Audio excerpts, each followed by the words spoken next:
Alright, in this tutorial here, I'm basically just going to show you, again, I'm using a character from the FPS creator over at the Game Creators, fully animated and rigged model, and I just want to show you real quick frame rate.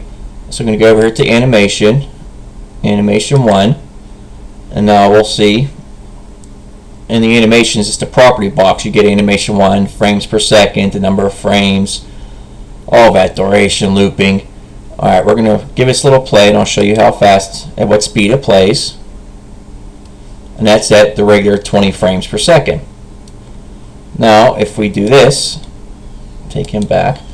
Now, if I go up to the frames per second, and I'll say I want to make them go real fast.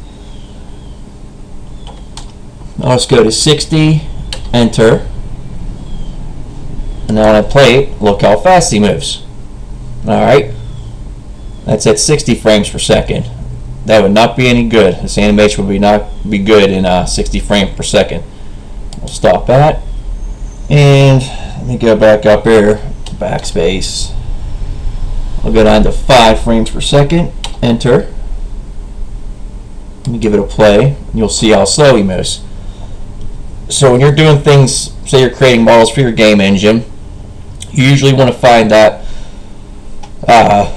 basically the frames per second your game engine uses, because you see this is more or less set up for this character for 20 frames per second, but if you have a game engine that runs at 60 frames per second, you see how fast the animation will play.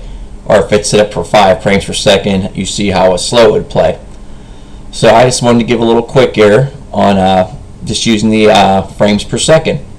I'm going to stop this guy here, take him back to